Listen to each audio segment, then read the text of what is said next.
Okay, so it's lesson 3 of part 2.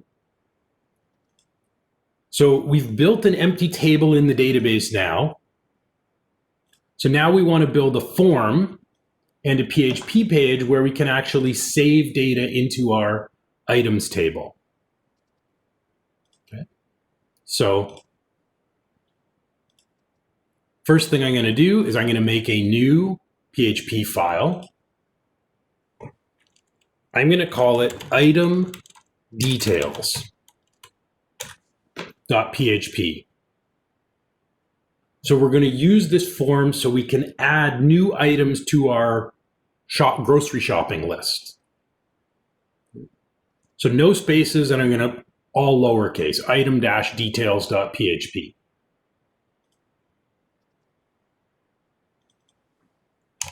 I'll change the title.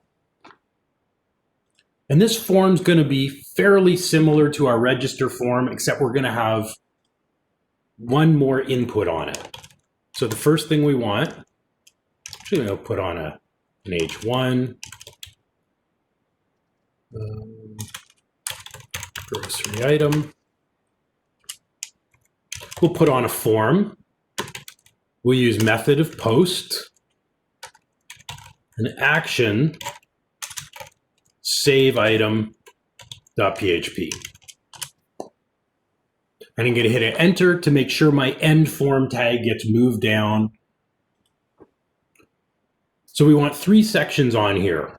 We want a label and input for the name of the item, a label and input for the quantity, and then we want a save button at the bottom.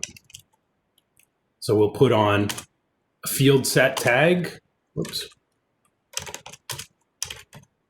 and a label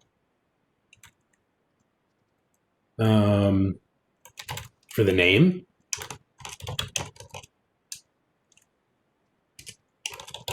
And an input where the name, his name, and the ID, his name.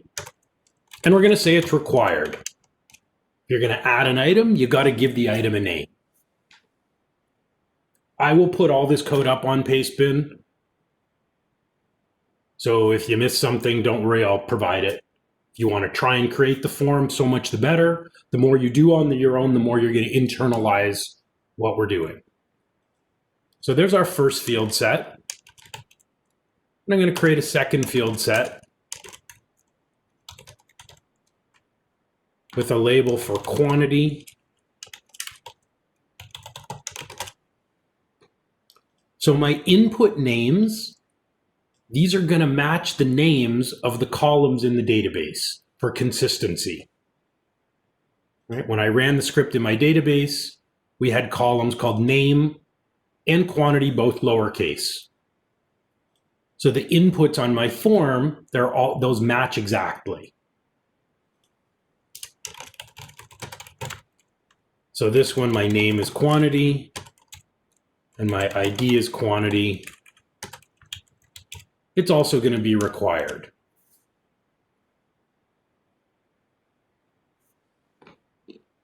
I also want to make sure users can't give me a quantity that isn't numeric. So I'm going to say type equals number. So for quantity, they can't put in a whole lot as a string. They got to put in some kind of number. And then we just put on a button that says save. So here's our form. This is all HTML. There's not actually any PHP on here. We could have used an HTML extension instead, but we will need PHP code on this page eventually. So I'm going to give it a PHP extension now because I know we're going to add server-side code to this eventually. So here's my form. I will copy it and put it all on Pastebin. If you need to just copy the form, that's fine.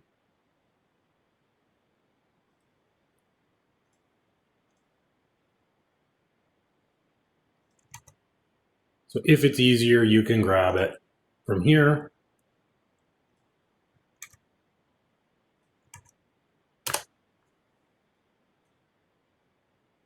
I've put the link.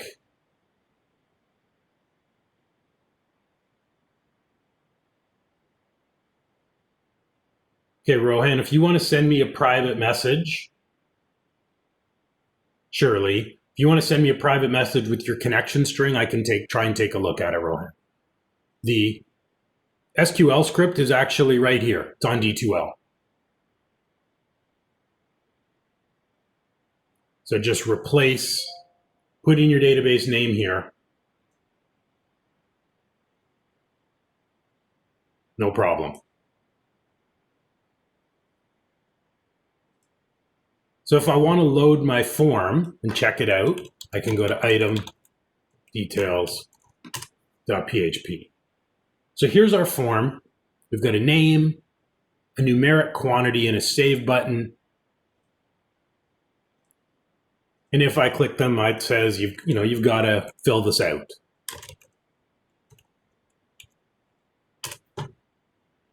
So if I submit my form, this is expected. We get a 404 because we're posting to a save page that doesn't exist yet. So this behavior is expected. Okay, so the form code is here on Pastebin if you need it. Link is in the chat. I'll leave the form up for a second.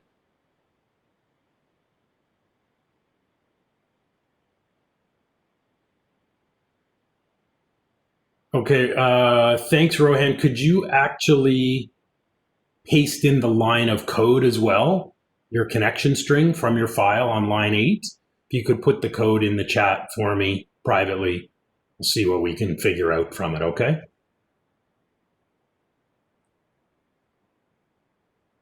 Thank you. Yeah, the error is helpful too, so that was fine. Okay, so we've got our form. So what's our next step? Our form is working. It looks like this in the browser.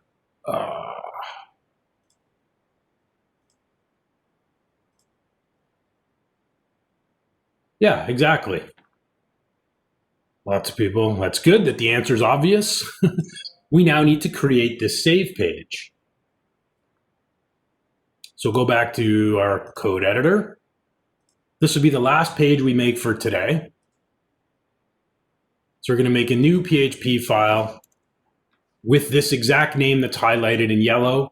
PHP Storm's highlighting in yellow to kind of point out to me, hey, this file is missing.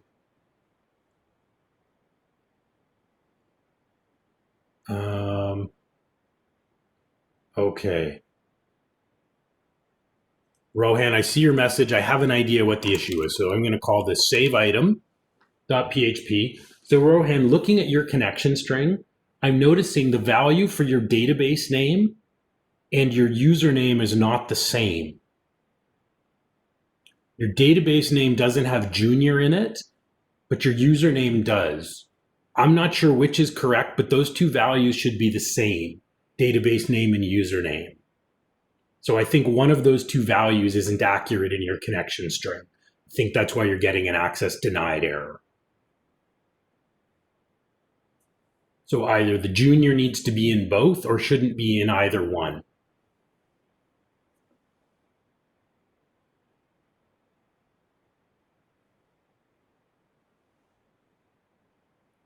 Okay, but you've got, right, but you've mixed them up here, Rohan.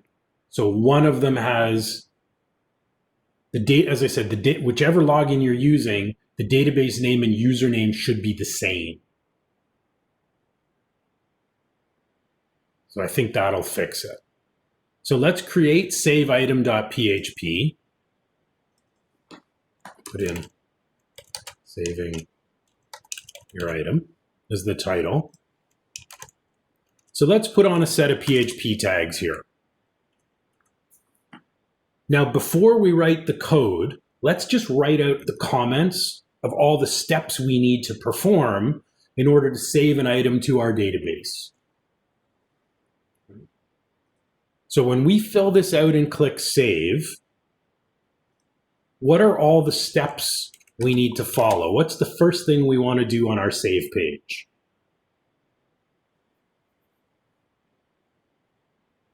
Okay, yep, we want to get the name. And what else should we get along with the name? Yeah, right, Ivan. So let's store the form inputs in variables. Again, optional, but reduces syntax errors. Okay, so that's going to be step one. What are we going to do next? So once we have the name and quantity in variables, what's the second step you think we're going to need to do?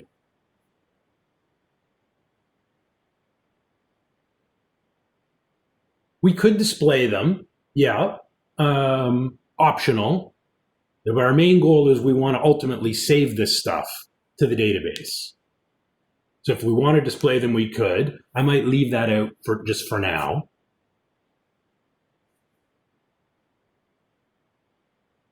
Sammy, you got it. So we're going to connect to the database with the same code that we already have here in our connect.php, right? We're going to use our credentials to connect to the server. So that's going to be second. What are we going to do next? So we've got our values, we've got our database connection. Okay, so that's fine, Rohan, just use the old one. Glad you got it working. Okay, so yeah, a deal we do, but we're going to have to do this in a couple of steps. But you're right. So Adil, I'm just going to break down a little bit what you've suggested. So we were going to set up what type of SQL command are we going to use? Well, Ivan, we can't display yet because remember our database, it's still empty. What kind of command do we do in SQL for saving data? You may or may not have done this with Darcy yet.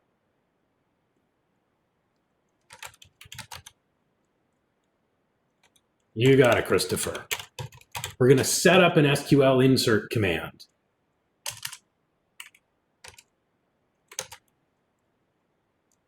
Then we're going to populate the insert with our variables.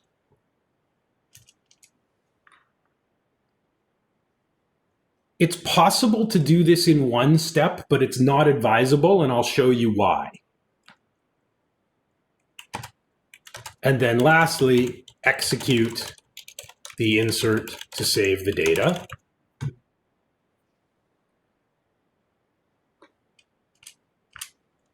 And then once we've saved the data to the database, we probably want to do two more things on this page. I'll put in step 6 and 7. What else should we do after we actually insert to the database?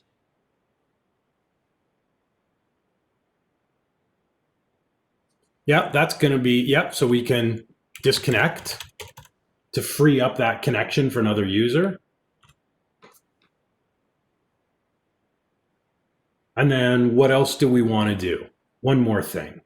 Kind of optional, but probably a good idea.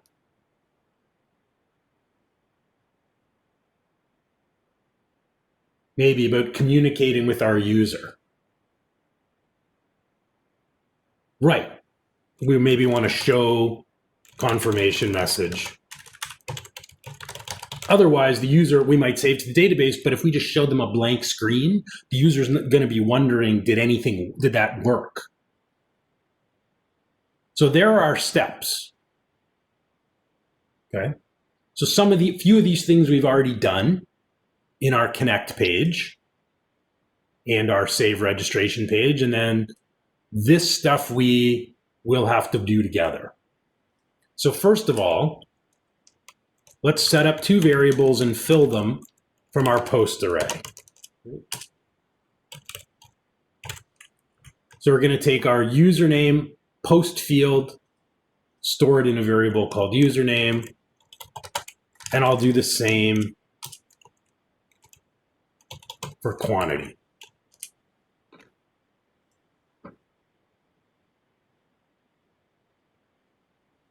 So exactly the same thing that we did. Whoops, thank you. So nice to have people debug my code for me. I appreciate that. Good catch, Adam and Lee. Right? So we've got inputs, name and quantity. We're going to populate variables called name and quantity. Our connection is going to be exactly the same as it was before. I'll create a variable called DB. We're going to use the PDO library to connect to an SQL database. Part of the reason we use PDO now and not the old library MySQLi, PDO can connect to any type of database. The MySQL library only connects to MySQL. Now we're going to set up our host. I think I remembered the IP correctly. Yep. And our DB name equals. So there's kind of our first string parameter, our driver type, our host, and our name.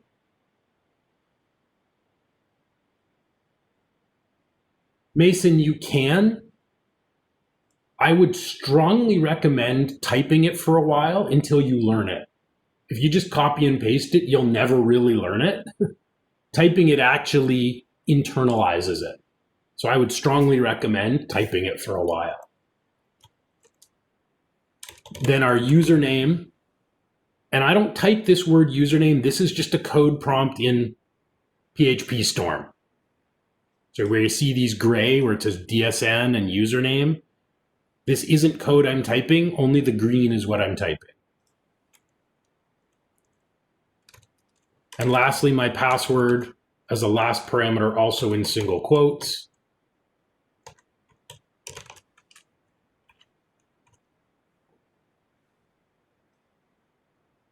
So you can copy it, but I don't recommend it. Better to try and type it, get it wrong, debug it. That's how you'll actually learn it. Great job interview question for a junior level developer. Show me a PHP database connection string.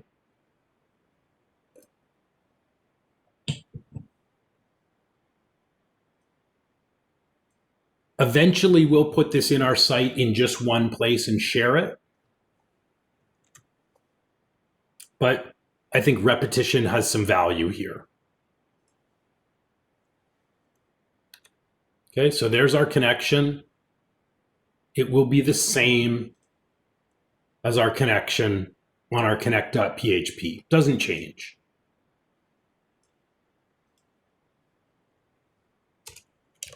I'm going to create a new variable called $SQL. And here's our syntax for inserting. You'll learn this in Darcy's class, but you probably haven't yet.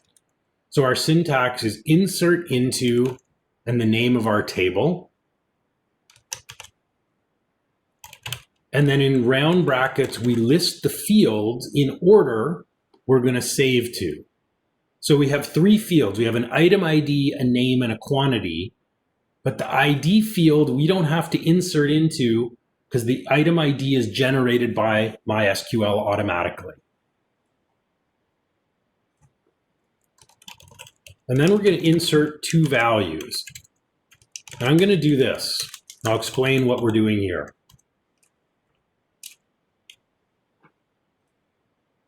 We're going to create two parameters or placeholders, one called :name and one called :quantity, with two parameters that have colon prefixes. So these are placeholders. Now this part is optional. Technically, we could just drop in our name and quantity variables right here. So doing it this way, where we first set out a placeholder, it's more work. But why don't I just put my name variable right in here and my quantity variable in here? It would work, but why is that a really bad idea?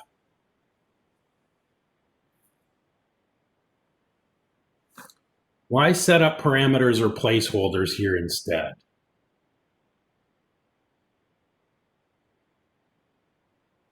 Okay, yeah, that's possible, Ivan.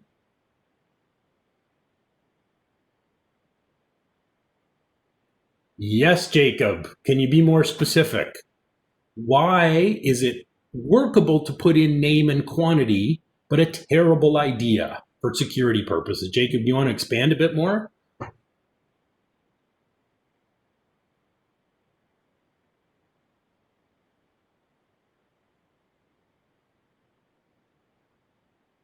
Or maybe someone could help Jacob flesh his idea out?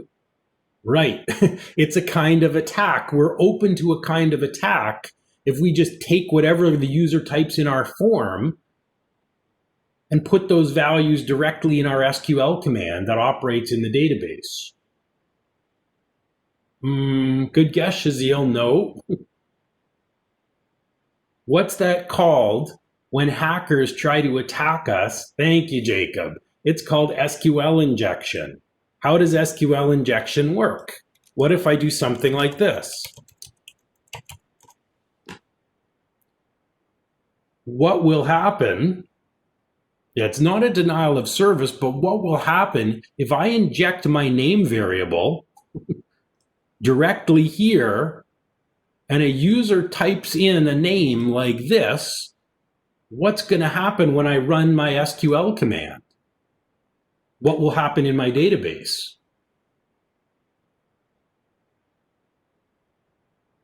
Right, it's going to delete everything in my table. Or maybe somebody puts in a value like this.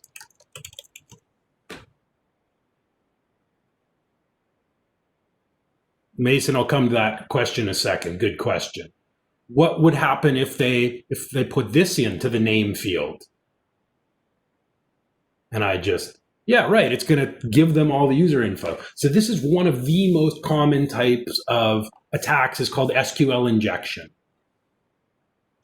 So we never should be just putting PHP variables directly in our SQL commands. Way too dangerous. Name is bolded just because it's a keyword. It can be a keyword, Mason. Good question. Whereas quantity is not an SQL keyword or PHP keyword. That's why. So instead, by setting up these parameters or placeholders and then sticking our variables in, the PDO library, it automatically does our escaping of SQL, so it prevents SQL injection. So what we're going to do is create a new variable called a command object. So for this, we use our database variable, and it has a method called prepare. So we're not running the query yet. We're going to prepare the query.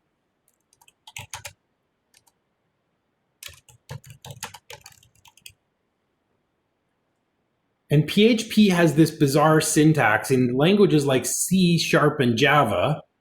If we want to call the method of an object, we would type it in Java, we type db.prepare.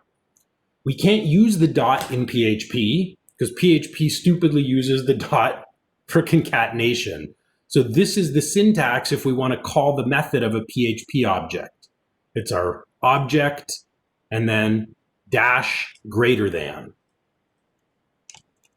So now we want to fill our two parameters. So we're going to call this built-in method called bind param. So we're going to take our name parameter, and now we're going to populate it with our name variable from line 10. And we also will set up the data type that our name should be a 50-character string.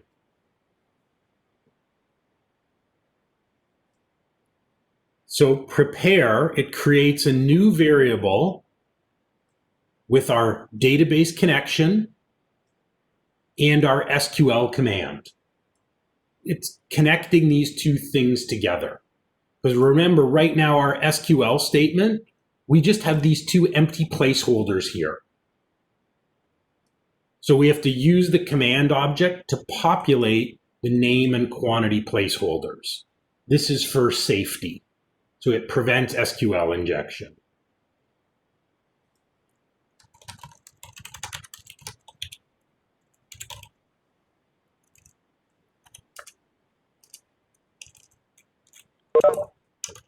So then we're going to fill our quantity parameter.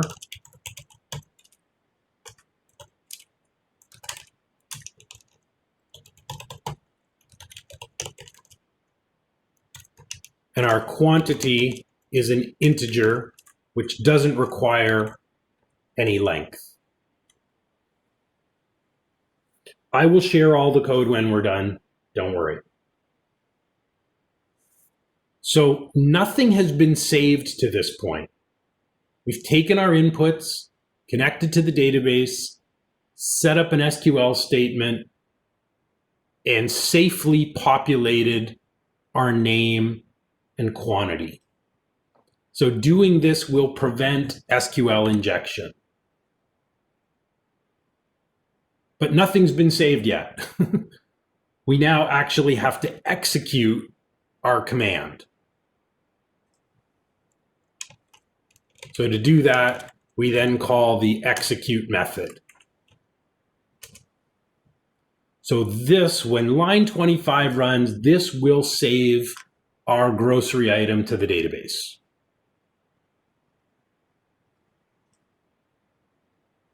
This is the complicated part of the code.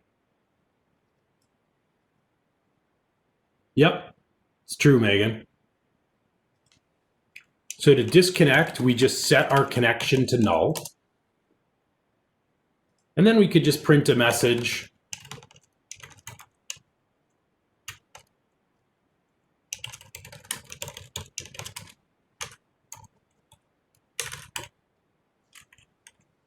Using an echo command. So here's our code. I'm going to copy it up to Pastebin and then we'll try it out. So I'll copy everything here.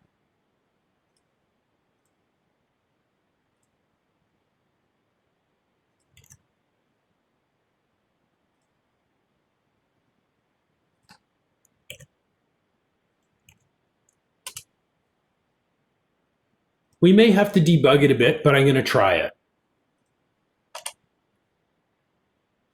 So for dinner tonight, my daughter suggested we eat our favorite Japanese noodles. So we need one package of udon. So I'm going to try to save it, and then we can go and look in our database and see if there's anything there. So I'll click save. No errors, so that's encouraging. So I'll make maybe a new query tab here. So how could I check the database? Anybody know what command we could run so I could see if there's anything actually there? Yep.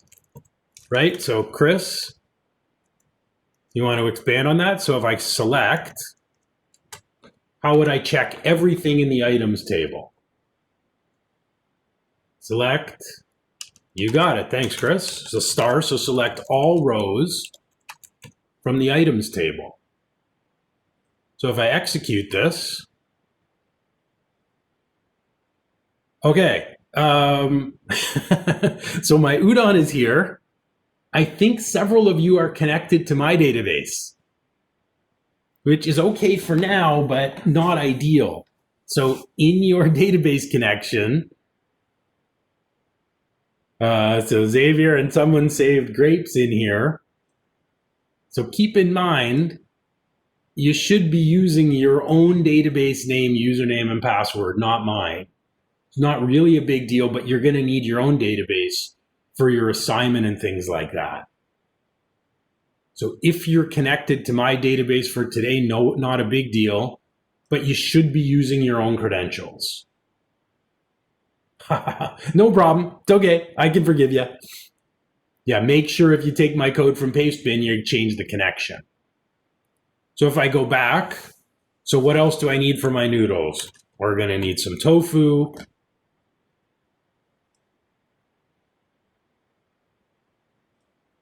And we'll also want a package of shiitake mushrooms.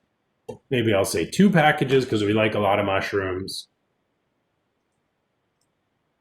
And if I run my query again, right, we can see the items in my database. So this is kind of where we want it to get to.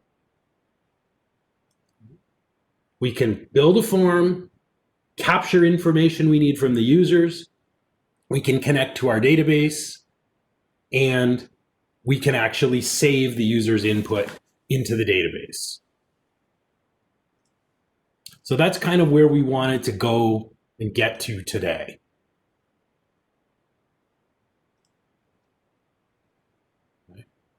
So again, setting up the parameters here and the command object and then filling the parameters.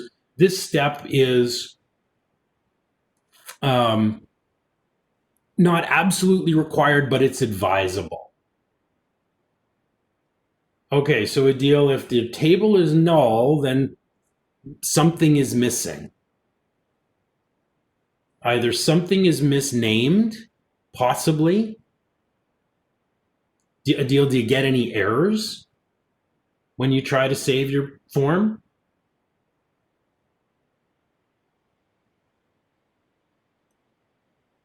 And keep in mind, you can't go to the save page directly. You have to, Adil, are you filling out your form and clicking save, or are you just loading the save page?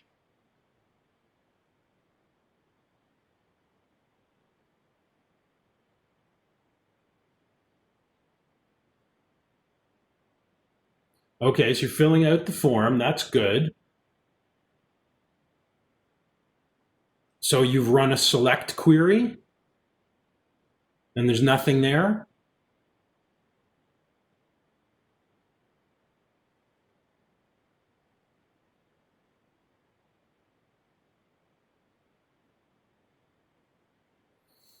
Okay, Adil, why don't you go to pastebin.com, make a paste.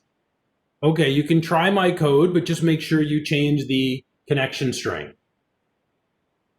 Yep, try that and see what happens. Okay, that's all we're going to do for today. We're going to leave Git until next week, everybody. So when the video is finished processing, I will upload them to the playlist. So if there's anything you missed from class today, you can check it out in the lesson videos for this week. Okay, so there's no homework this week other than doing your quiz. So your quiz is all about connecting to the database and saving data and using form. Okay. So what we're going to do next week is then we want to write some pages we can save to the database. We want to look at how do we select data from the database and display it. Because right now we can save the database, but we can't see any of it unless we look in MySQL. We want to actually be able to see the data in our website. Add a grocery item and then see the grocery list is what we want next week. So have a great week. If you need help, I've got office hours appointments available for Thursday morning. If I don't see you then, I will see you next Tuesday. Yep, there is lots to learn, that's for sure, Shazil. Okay, if you have other questions, you can also send me an email.